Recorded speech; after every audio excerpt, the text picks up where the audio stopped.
বিপদ সকলের জীবনেই আসে, কিন্তু অনেক মানুষ বিপদ এলে ভগবানকে দোষারোপ করেন।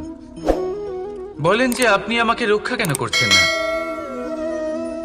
আপনার প্রতি আমার মনে অপার ভক্তি, সর্বদা আপনার জপ করি, তাও আপনি না আমাকে এই বিপদ মুক্ত হওয়ার কোনো পথ দেখাচ্ছেন, না এই বিপদ থেকে আমাকে বের করছেন। এবার এটা হলো আপনার ভাবনা, আপনার দৃষ্টিভঙ্গি। এবার আমি বলি সত্যিটা আসলে কি। সত্যি হলো এটাই যে ঈশ্বর সবসময় আপনার সাথেই আছেন, থাকবেন। দেখুন সেই বীজের দৃষ্টিভঙ্গির দ্বারা, যে মাটির নিচে চাপা পড়ে আছে, তাকে পরিণত হতে হবে এক বিশাল সুন্দর বৃক্ষে। তা তখনই হবে যখন তা ভাঙবে, ভাঙবে তখনই যখন সে উত্তাপ পাবে। উত্তাপ কোত্থেকে পাবে? সূর্যের তাপ থেকে। সূর্যের তাপ থেকে ধরিত্রীও বাঁচতে পারে না, তাকে তা সহ্য করতেই হয়। আর যখন এই ধরিত্রী আর এই বীজ এই দুই তপ্ত হয়ে যায়, তখনই এই প্রকৃতি বর্ষা আনে। আর সেই বর্ষার জলেই এই বীজ এক সুন্দর বৃক্ষে পরিণত হয়। আছেন তো ঈশ্বর আমাদের সাথে সব সময়। সেইভাবেই আপনার জীবনে যদি কোনো বিপদ আসে, কোনো সংকট আসে, তার মানে এটা নয় যে আপনারই কোনো পাপের শাস্তি আপনি পাচ্ছেন। হয়তো ভবিষ্যতে আপনাকে একটা সুদৃঢ় কাঠামো হতে হবে, তার প্রয়োজন আছে। তাই এটা হলো তার ভিত। যতটা শিখবেন, যতটা শক্তিশালী হবেন, ততটাই দৃঢ় কাঠামো হবেন। নিশ্চয়ই দেখেছেন, অলংকার বানাবার পূর্বে সোনাকেও অনেক রকম পরীক্ষা দিতে হয়, আগুনে তপ্ত হতে হয়। সেইভাবেই যদি আপনি কখনো শূরবীর হতে চান, তাহলে লাক্ষাগৃহের তাপ সহ্য করতেই হবে।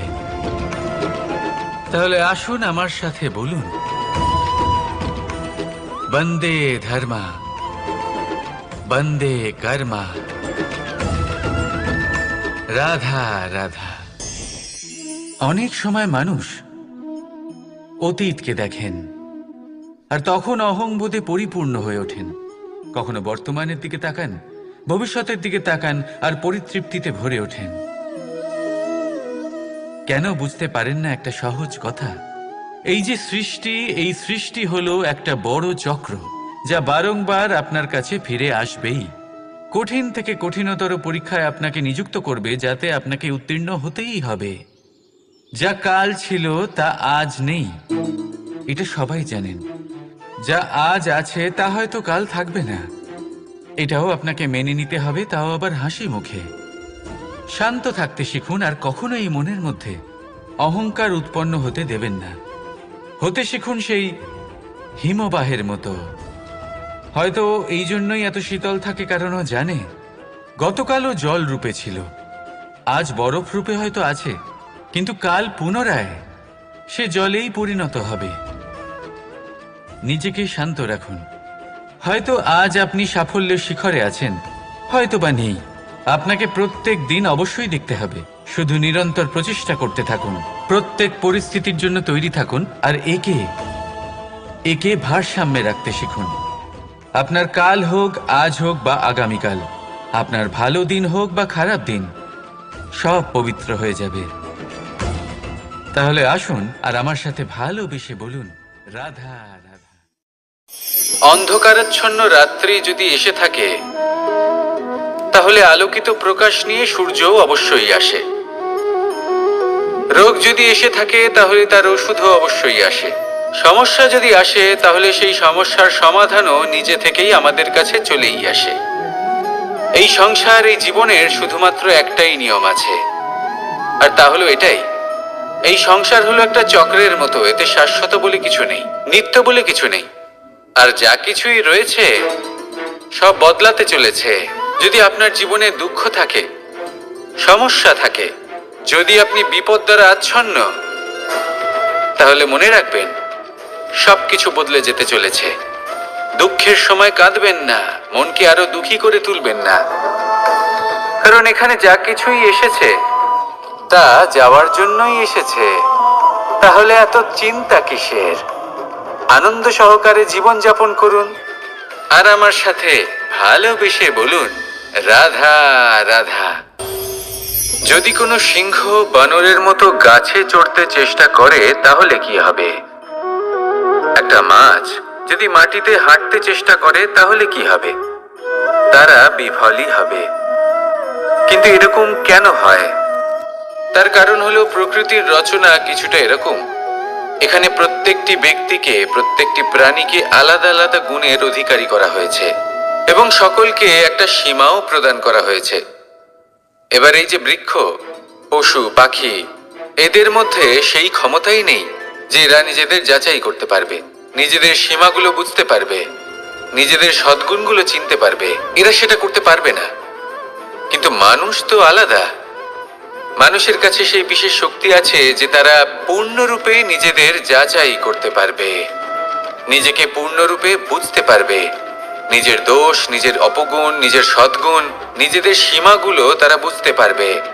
আর এটা অত্যন্ত গুরুত্বপূর্ণ। কথায় আছে যে যদি সাফল্য লাভ করতে হয় তাহলে নিজেকে যাচাই করে নিতে হবে। তাই নিজেকে যাচাই করুন, নিজের সাথে পরিচিত হয়ে যান এবং জীবনে কর্ম করতে থাকুন। সাফল্যের শিখরে অবশ্যই পৌঁছে যাবেন। আর ওখানে যদি যান তাহলে এই মন প্রসন্ন হয়ে অবশ্যই বলবে, রাধা রাধা। বনের মধ্যে যদি আপনি কোনো বিষাক্ত সাপ দেখেন তাহলে কি করবেন? আপনি তখনই তার থেকে দূরে পালাতে চেষ্টা করবেন। আর এটা কেন করবেন? নিজের রক্ষার্থে। এই কথা আমি নয় মেনে নিলাম, কিন্তু নিজের জীবনে এটা করেন না কেন? আপনি যেখানেই যান, যে স্থানেই যান না কেন, প্রত্যেক সময়, প্রত্যেক মুহূর্তে এমন বিষাক্ত সাপ আপনি অবশ্যই খুঁজে পাবেন। আর সেই সাপ নয় যাদের আপনি বনে খুঁজে পাবেন। এরা হলো সেই সাপ যা আপনাকে পাপ করতে বাধ্য করবে। আপনার অন্তরের বাসনা, ক্রোধ, অহংকার, লোভ, ঈর্ষা এদের বৃদ্ধি ঘটাবে। দেখুন, বনের এই সাপ আপনাকে একবার ছেড়ে দিতেও পারে, ছোবল নাও মারতে পারে, কিন্তু এই যে পাপরূপী সাপ আছে তা অবশ্যই ছোবল মারবে। কর্ম যদি করেন তাহলে অবশ্যই ফল পাবেন। সেই জন্য যখনই কোথাও যাবেন, যদি এমন কাউকে দেখেন, যদি এমন কিছু দেখেন যে আপনাকে পাপ করতে বাধ্য করছে, তাহলে সেই মুহূর্তে সেখান থেকে পালিয়ে যান। যেমন বনের সাপ দেখে আপনি পালাতে থাকেন। সৎকর্মের রক্ষা অত্যন্ত আবশ্যক। আসুন আর আমার সাথে ভালোবেসে বলুন, রাধা রাধা। মনুষ্য জীবনের সবথেকে বেশি গুরুত্বপূর্ণ বিষয় হলো মনের একাগ্রতা। এই সংসারের যে কটি মহান কার্য সম্পাদন হয়েছে তা হলো মনের এই একাগ্রতার একমাত্র ফল। আপনি অবশ্যই দেখে থাকবেন, অনেক ছোট বড় নদী যা বয়ে চলে তাদের সামনে একটা বাঁধ নির্মাণ করা হয় সেই সব নদীর জল সঞ্চয় করতে। বাঁধ হয়ে গেলে প্রয়োজন মতো বা মনের ইচ্ছে মতো তাকে ব্যবহার করা সম্ভব। এবার এটাই আমাদের মনের সাথেও সম্ভব। আমাদের মনের একাগ্রতা আজকের দিনে দাঁড়িয়ে বিভিন্ন ধরনের বিকার, ক্রীড়া এবং ভোগের মধ্যে ভাগ হয়ে গেছে। একে একত্রিত করতে হবে, একটা বাঁধ নির্মাণ করতে হবে, কর্মের বাঁধ। আপনাকে শুধু এটাই করতে হবে, যেটা উচিত কর্ম সেটাই করুন, যেটা অনুচিত কর্ম সেটা করা থেকে নিজেকে বিরত রাখুন। ব্যাস, এই কাজটাই আপনি করতে থাকুন, করতে থাকুন। মনের মধ্যে একাগ্রতার বাঁধ নির্মাণ করুন। আর একবার যদি তা নির্মাণ হয়ে যায় তাহলে যখন চাইবেন, যেখানে চাইবেন, যতটা চাইবেন একাগ্রতা প্রয়োগ করতে পারবেন। আর একবার যদি আপনি এটা শিখে যান তাহলে এই সংসারকে বদলে ফেলার মতো কাজ আপনি করতে পারবেন, সমাজকে শোধরাবার মতো কাজ করতে পারবেন। তাহলে এই মনকে একাগ্র করুন আর আমার সাথে ভালোবেসে বলুন, রাধা রাধা। আমরা সবাই ফল খাই, কিন্তু আমাদের সেই ফলই প্রিয় হয় যে পরিপক্ক হয়ে ওঠে, যেটা নম্র হয়, আর যে ফল অনেক বেশি মিষ্টি আর সুস্বাদু হয়ে থাকে, যাদের রঙে বাহার দেখা যায়। সেইভাবে জীবনে আমরা নানান মানুষের সাথে পরিচিত হই, কিন্তু সেই মানুষই আমাদের মন ছুঁয়ে যায় যারা বিনম্র স্বভাবের, যাদের বাণী খুব মধুর, যাদের অন্তরে আত্মবিশ্বাসের একটা তেজ, একটা রং দেখা যায়। এবার এমন ব্যক্তি আমরা কি করে হব? ঠিক সেইভাবেই যেমন একটা ফল রোদ, বর্ষা, শীত, বায়ু এই সকল সংকটময় পরিস্থিতির সম্মুখীন হয়ে পরিপক্ক হয়ে ওঠে, সেইভাবেই মানুষ সংকটময় পরিস্থিতির সম্মুখীন হয়ে পরিপক্ক হয়ে ওঠেন। যদি এই সংকটের সম্মুখীন হন তাহলে অভিজ্ঞ হবেন, আর এই অভিজ্ঞতাই শিক্ষা দিয়ে যাবে। এই অভিজ্ঞতা আমাদের শিখিয়ে দেয় যে আমাদের বিনম্র থাকতে হবে। অহংকার করে কোনো লাভ নেই। মধুর বাণীর যে কি মূল্য তা আমরা শিখতে পারি। এই অভিজ্ঞতাই আমাদের বুঝিয়ে দেয় যে উচিত অনুচিত কোনটা আমাদের দৃষ্টিভঙ্গি তৈরি করে, আর এই দৃষ্টিভঙ্গি দ্বারা আত্মবিশ্বাস জাগ্রত হয়। সেই জন্য জীবনে কখনো বিপদ থেকে দূরে পালাবেন না, সেগুলোর সম্মুখীন হন, অভিজ্ঞতা লাভ করুন, তার থেকে শিক্ষা লাভ করুন, এইভাবেই পরিপক্ক হবেন। আসুন আমার সাথে ভালোবেসে বলুন, রাধা রাধা। ধন সঞ্চয় করা সম্ভব, আর সেই জন্য ধন সব থেকে বেশি মূল্যবান সম্পত্তি নয়। এবার আপনি বলবেন, আমি কি বলছি? এই ধন খুব মূল্যবান, আমরা সকলে অর্জন করতে ব্যস্ত। সেটা এই কারণে, কারণ আপনারা জানেন না এই সংসারের সব থেকে বেশি মূল্যবান সম্পত্তি কি। এ হলো সেই সম্পত্তি যা কখনো সঞ্চয় করা সম্ভব নয়। আপনার কাছে যতই ধন থাকুক তা দিয়ে আপনি স্বাস্থ্য লাভ করতে পারেন, বাড়ি কিনতে পারেন, আদি ইত্যাদি, কিন্তু আপনি যতই ধনী হন না কেন, ফেলে আসা দিনের একটা মুহূর্ত আপনি লাভ করতে পারবেন না। এই একটা মুহূর্ত, এই সময়, এটাই হলো সংসারের সব থেকে মূল্যবান সম্পত্তি। একবার চলে গেলে তা কখনোই ফিরে আসে না। আর এই মুহূর্ত যতই চলে যাক না কেন, আমরা স্মৃতির মাধ্যমে সেগুলি যাপন করতে পারি, তার আনন্দ উপভোগ করতে পারি। আর যার সাথে আমরা সময় অতিবাহিত করেছি তার স্মৃতিতে আমরা চিরকাল জীবিত থাকতে পারি। সেই জন্য সময় সব থেকে মূল্যবান সম্পত্তি, তাকে এইভাবে নষ্ট করবেন না। প্রত্যেকটা মুহূর্ত উপভোগ করুন, আনন্দ করুন, আর ভালোবেসে বলুন, রাধা রাধা। কনক, কি সুন্দর একটা শব্দ। এর অনেকগুলো রূপ রয়েছে, অনেকগুলো অর্থও রয়েছে। প্রথম অর্থ হলো স্বর্ণ, অর্থাৎ সম্পত্তি। দ্বিতীয় অর্থ ধুতুরা, অর্থাৎ গাছের ছোট একটা বীজ, যা কিনা অত্যন্ত শক্তিশালী হয়। যদি বেশি মাত্রায় এর প্রয়োগ করা হয় তাহলে এটা বিষময় হয়ে উঠতে পারে। এই হলো সেই ধুতুরা যার প্রয়োগ মহাদেবের পুজোতে করা হয়। এবার প্রশ্ন হলো এটাই যে এই স্বর্ণ এবং এই ধুতুরার মধ্যে মিল কি রয়েছে। মিল হলো এটাই যে এই দুটোই মানুষকে মত্ত করে তোলে। ধুতুরা মানুষকে তখন মত্ত করে যখন তাকে সেবন করা হয়, কিন্তু স্বর্ণ, ধন, সম্পত্তি, মানুষ সেটা যতটাই অর্জন করে নেয় সেটাই যথেষ্ট। এই স্বর্ণ মানুষের ভাবনা চিন্তা করার ক্ষমতাকে বশ করে ফেলে। মানুষ সম্পত্তির লোভে মত্ত হয়ে ওঠে, কারণ যে যত চমৎকারী, যতটা অমূল্য হয় তাকে সামলানো কিন্তু ততটাই কঠিন, তাই না? তাই মনে রাখবেন, ধন, স্বর্ণ, সম্পত্তি এগুলো ধুতুরার থেকেও অনেক বেশি বিষাক্ত হতে পারে।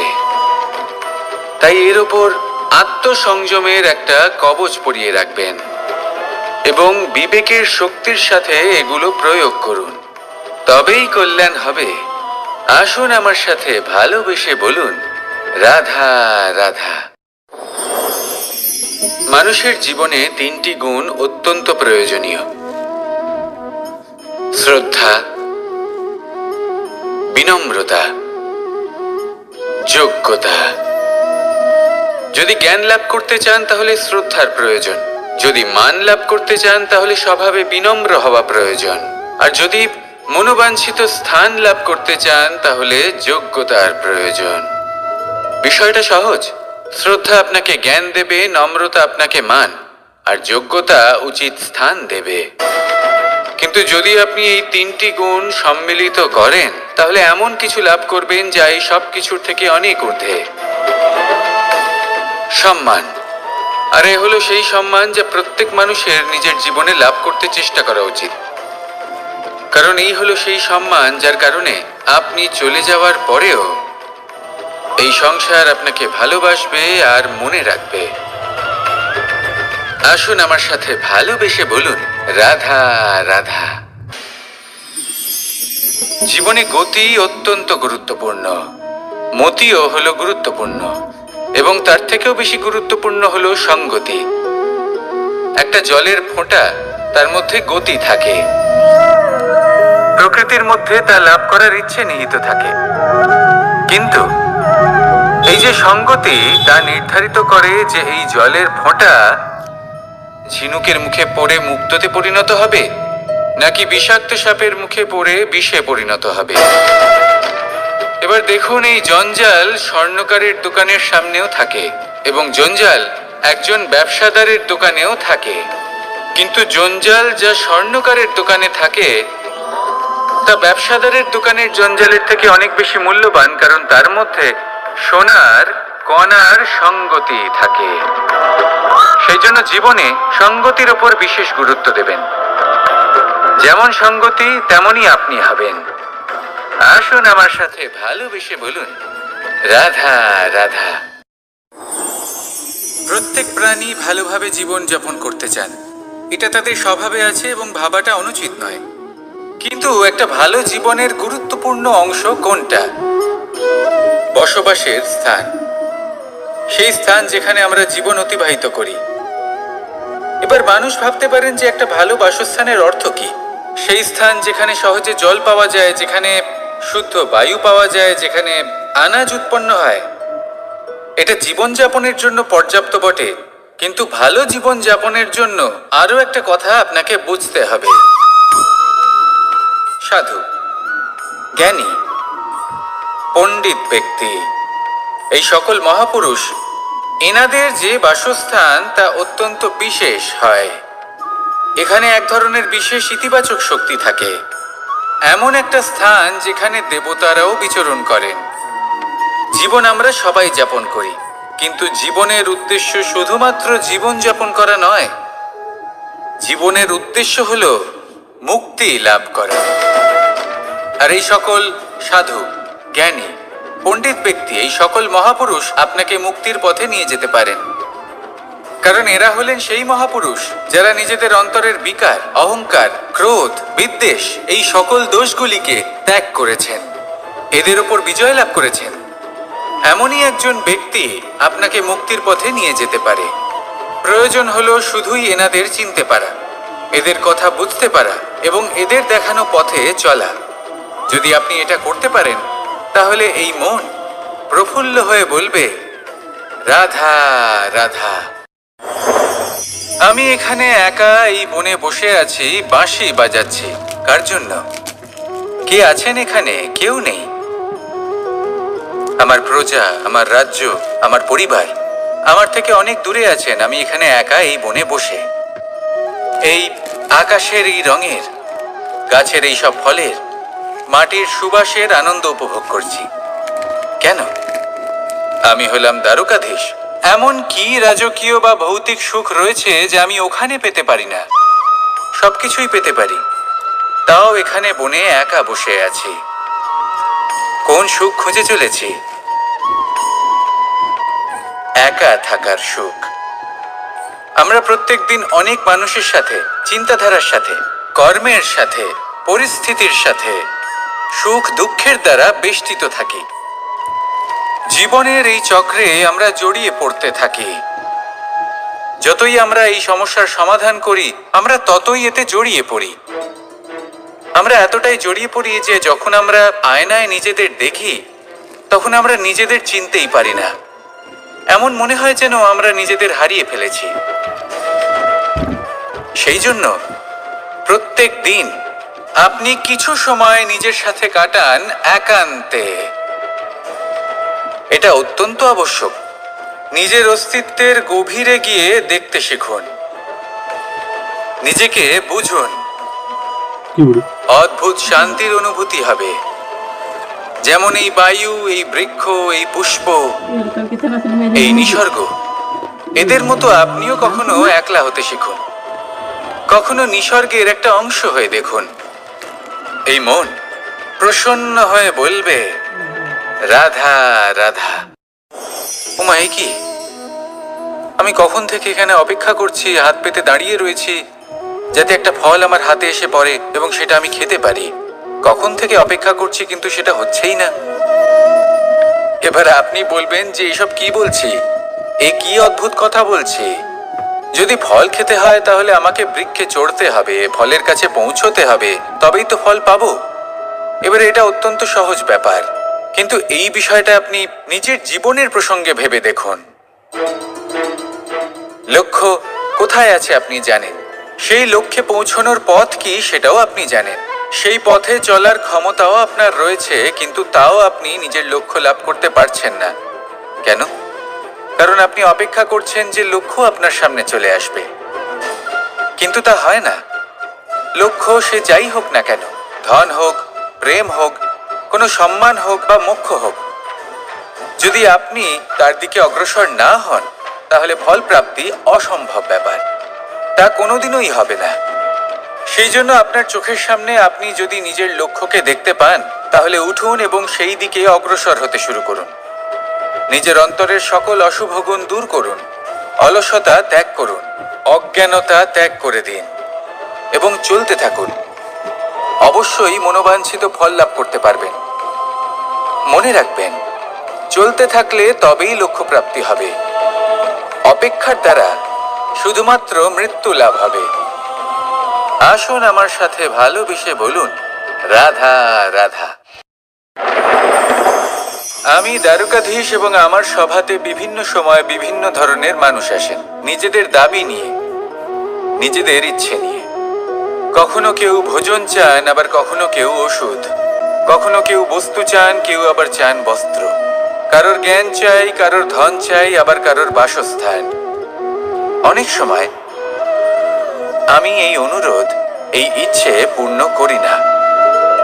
এবার আপনি এটা ভাবতেই পারেন যে কৃষ্ণ তো তাহলে লোভী, ওর কাছে তো সবকিছুই রয়েছে, তারপরেও সে নিজের প্রজার ইচ্ছে পূর্ণ করে না, তাদের সমস্যাগুলি বুঝতে পারে না, তাদের সুখ স্বাচ্ছন্দ্য প্রদান করে না।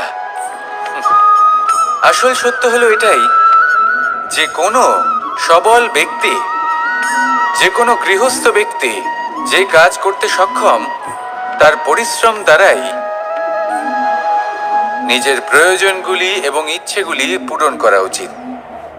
এটা অত্যন্ত প্রয়োজনীয়, আর এগুলো তিনি করতে পারেন শিল্প, ব্যবসা, আচরণ অথবা জ্ঞানের ভিত্তিতে।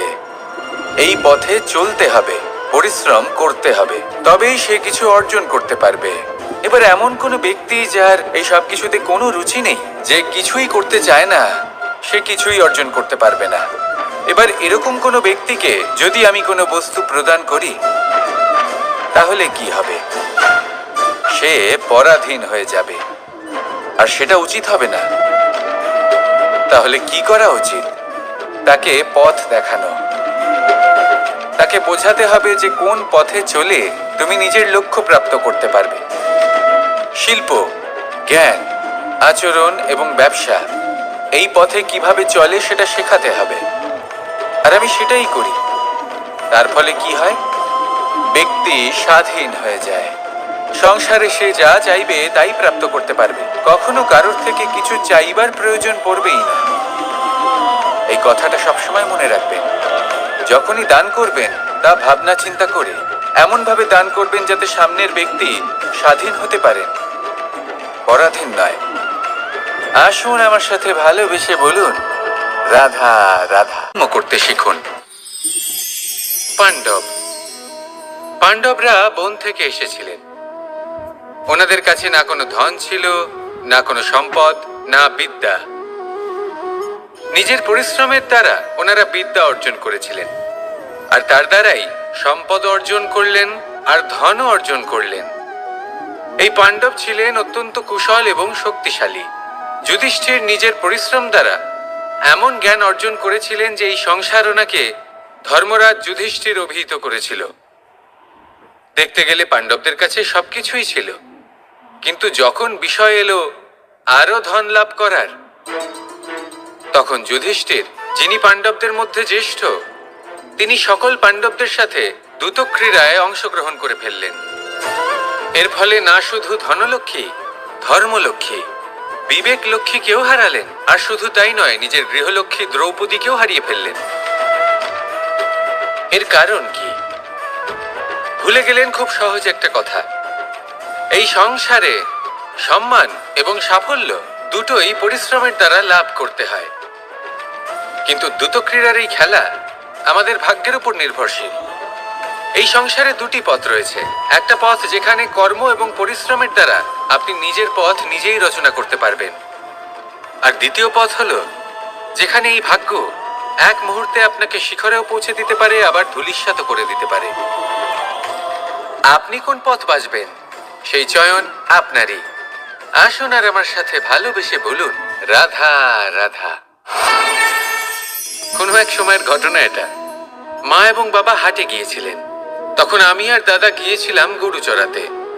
আমরা বাড়ি ফিরে এলাম, আর মা সেই সময় একটা কাজ করতেন, যখনই হাটে যেতেন দরজা তালা বন্ধ করে যেতেন। উনি খুব ভালো করে জানতেন যে যদি ওনার এই মাখন চোর সঠিক সময়ে পৌঁছে যায় তাহলে এক ফোঁটাও মাখন আর অবশিষ্ট থাকবে না। এবার ঘটনা কিছুটা এরকম হলো যে মা আর বাবা মাঝে মাঝে হাটে যেতেন, তাই মাঝে মাঝেই দরজা তালা বন্ধ করতে হতো। যখন মা আর বাবা ফিরে এলেন তখন বাবা ভুলে গিয়েছিলেন যে এই চাবির গোছা থেকে ঠিক কোন চাবিটা দরজার তালা খোলার জন্য উপযোগী। উনি চেষ্টা করতে শুরু করে দিলেন, একটার পর একটা চাবি দিয়ে উনি চেষ্টা করতে থাকলেন, কিন্তু সেই দরজার তালা তো খুলতেই চাইছিল না। ওনার মাথা থেকে ঘাম পড়তে শুরু করলো। তখন মা বললেন যে তালা ভেঙে দেওয়া যাক। মা চলে গেলেন, আর বাবা বললেন না না দাঁড়াও, আর কিছু চাবি বাকি আছে, এটা হয়তো খুলতে পারবো।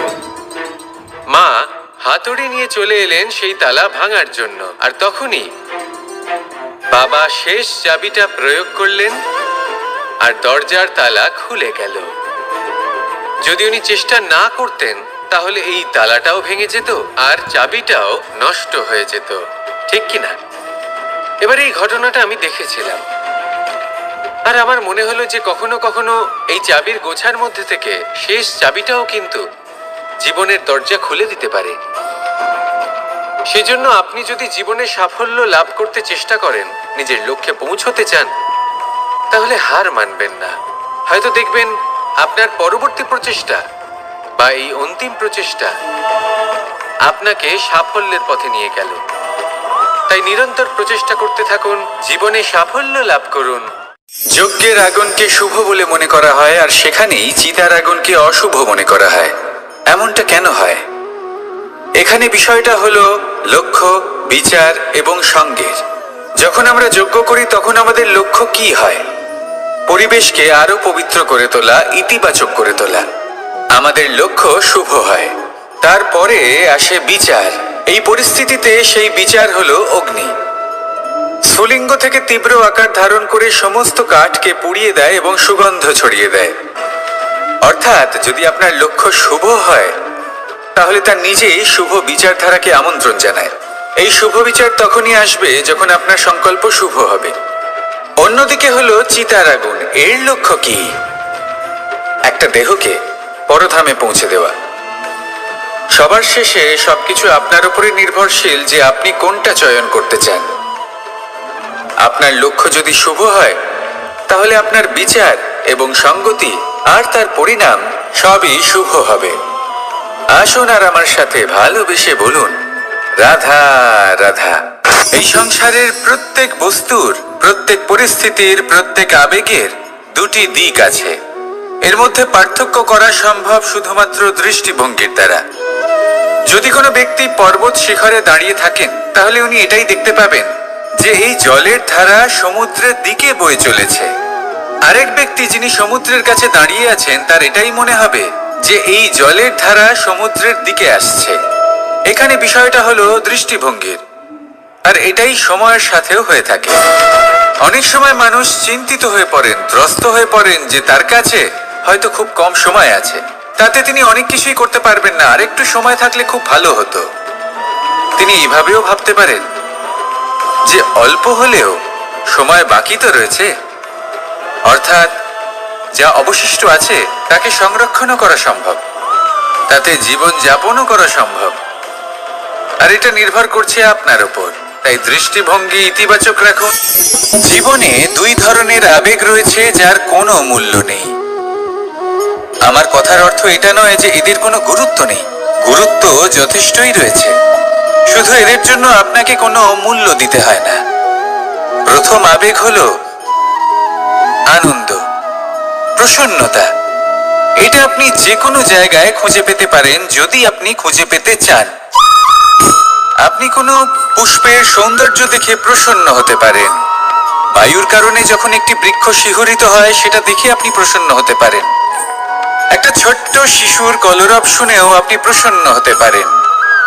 একটা ক্রন্দনরত বালককে হাসিয়ে আপনি প্রসন্ন হতে পারেন। সবকিছু আপনার উপর নির্ভরশীল। সেখানে আরেকটি আবেগ হলো দুশ্চিন্তা। মানুষ বড়ই দুশ্চিন্তা করতে থাকে। আজ আমি এই কাজ করেছি, সেই বিষয়ে চিন্তা। আজ আমি এই কাজ করতে পারিনি, সেই বিষয়ে চিন্তা। কাল আমাকে এই কাজ করতে হবে, সেই নিয়ে চিন্তা। আমি কি সেই কাজটা করতে পারবো, সেই বিষয়েও দুশ্চিন্তা। চিন্তা সর্বত্র রয়েছে, যার জন্য মূল্য দিতে হয় না। যত চান আপনি একত্রিত করতে পারেন। একটা গুরুত্বপূর্ণ কথা মনে রাখবেন, প্রসন্নতা জীবনের একটা নতুন সূত্রপাত। সেখানে দুশ্চিন্তা হলো জীবনের চিতার সমান। এবার এই দুটি আবেগ হলো মূল্যহীন, দুটোই আপনার সামনে আছে। কোনটা চয়ন করবেন আপনি, দুশ্চিন্তা নাকি প্রসন্নতা? সিদ্ধান্ত আপনারই। আসুন আর আমার সাথে ভালোবেসে বলুন, রাধা রাধা। ধন, সম্পত্তি, এগুলো আসলে কি? এগুলো শুধু সেই মূল্য যার দ্বারা আমরা কোনো কিছু অর্জন করতে পারি। এবার এই ধনের দ্বারা এই সংসারে অনেক কিছু লাভ করা সম্ভব, কিন্তু সেই সব কিছুই শুধুমাত্র ভৌতিক বস্তুই হবে। ভৌতিক সামগ্রী, ভৌতিক সুবিধা। অর্থাৎ আপনার কাছে যতই ধন থাকুক, তা আপনাকে শান্তির ঘুম এনে দিতে পারবে না। আপনাকে জীবনের বাস্তব সুখের অনুভূতি লাভ করাতে পারবে না, কারণ এগুলো ভৌতিক ধন। এই ভৌতিক বস্তুই অর্জন করাতে সক্ষম। বাস্তবিক ধন কি? যদি এই প্রশ্ন আপনার মনে আসে, তাহলে তার উত্তর আমি আপনাকে দেব একটা উদাহরণের মাধ্যমে। কখনো আপনি শুনে থাকবেন যে একজন পিতা আজীবন অনিষ্ট করেন, অনর্থ করেন, খারাপ কাজ করেন শুধু ধন অর্জনের জন্য। তিনি ভাবেন যে আমি ধন অর্জন করব আর নিজের সন্তানকে একটা উজ্জ্বল ভবিষ্যৎ প্রদান করব, একটা সুখ স্বাচ্ছন্দ্যময় জীবন দান করব। এবার সন্তান যখন জন্ম লাভ করে, তখন সে ভাগ্যের জোরে সেই ধন ভোগ করে। যেরকম সে পায়, সেরকমই তার ব্যবহার সে করে। কখনো আপনি এটাও দেখে থাকবেন যে সেই সন্তান সমস্ত ধন নষ্ট করে ফেলে, আর সেই পিতা যিনি সমস্ত ধন সঞ্চয় করেছেন, যিনি সেই ধনের প্রভু, আজ সেই ধনের প্রহরী হয়ে রয়েছেন। এবার এরকম কেন হয়? এরকম তখনই হয় যখন সেই পিতা বুঝতেই পারেন না যে তার জীবনের আসল ধন কি। সেই আসল ধন তার সন্তানকে সে দিতেই পারে না। যদি পিতা তার সন্তানকে কর্মের জ্ঞান দিতে পারেন, উচিত কোনটা অনুচিত কোনটা সেই শিক্ষা দিতে পারেন, সংস্কারের প্রকৃত শিক্ষা দিতে পারেন, তবে সেটা ধনের থেকে অনেক বেশি গুরুত্বপূর্ণ। এটাই হলো জীবনের বাস্তব ধন। আপনি সেই কথা তো অবশ্যই শুনে থাকবেন, কুসন্তান হলে ধন সঞ্চয় করে কি হবে, সুসন্তান হলে ধন সঞ্চয় করে কি হবে।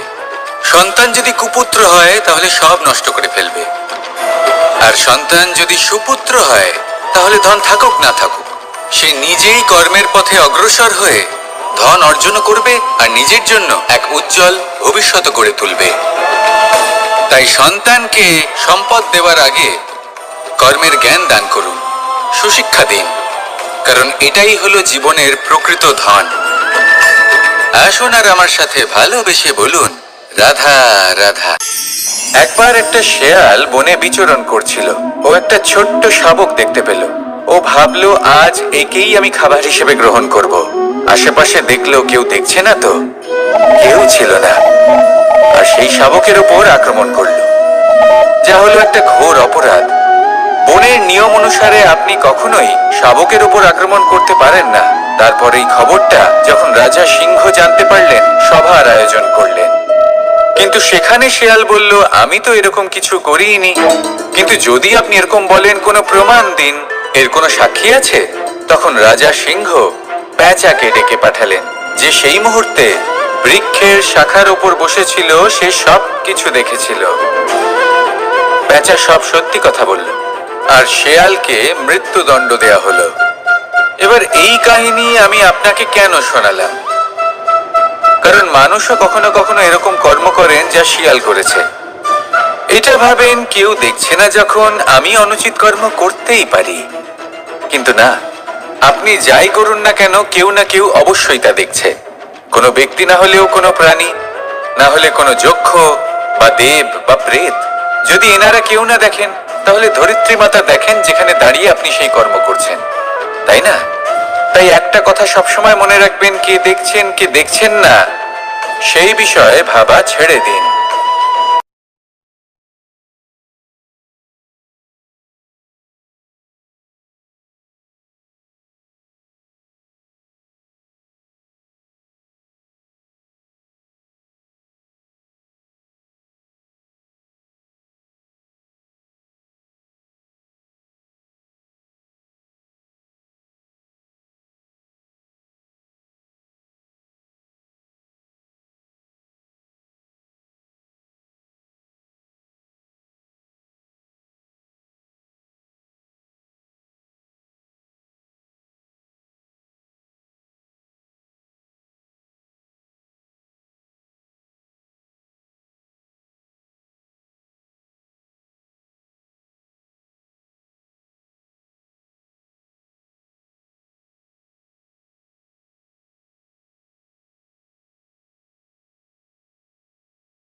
শব্দই হলো শূন্য, শব্দই হলো আরম্ভ, শব্দই হলো অন্ত, শব্দই হলো অমর, শব্দই হলো ব্রহ্ম। এই শব্দ হলো অত্যন্ত বিশেষ। কেউ কাঁদলে তাকে হাসিয়ে তোলে, কেউ হাসলে তাকে কাঁদিয়ে দেয়। কারোর মনে উদ্দীপনা জাগিয়ে তুলতে পারে, আবার কারোর মনে কাঁটা হয়ে বিঁধে থাকতে পারে। একটা অত্যন্ত গুরুত্বপূর্ণ কথা, যা বোঝা অত্যন্ত আবশ্যক। আপনার মন, আপনার হৃদয় যতই শুদ্ধ হোক না কেন, যতই পবিত্র হোক না কেন, আপনার দৃষ্টিভঙ্গি যতই স্পষ্ট হোক না কেন, যদি আপনার কথা পবিত্র না হয়, যদি আপনার শব্দ শুদ্ধ না হয়, তাহলে তা আপনাকে আপনার কর্মফল ভোগ করতে বাধ্য করবেই। একটা সহজ উদাহরণ দিই। আপনার জীবনে এমন কেউ অবশ্যই থাকবেন যাকে আপনি পছন্দ করেন না, যিনি হয়তো অধর্মী মানুষ, যিনি হয়তো দুর্বুদ্ধি সম্পন্ন মানুষ, কিন্তু তার জন্য অপশব্দ প্রয়োগ করলে তার মধ্যে কোনো পরিবর্তন আসবে না, তার মানসিকতা বদলাবে না, শুধু মনে প্রতিশোধ স্পৃহা জেগে উঠবে, মনে হিংসা জাগবে, আর কিচ্ছু নয়। সেই জন্য নিজের শব্দকে নিয়ন্ত্রণ করুন, নিজের কথা সংযত করুন। শ্রেষ্ঠ থেকে শ্রেষ্ঠতর মানুষকেও সাবধানী হতে হবে।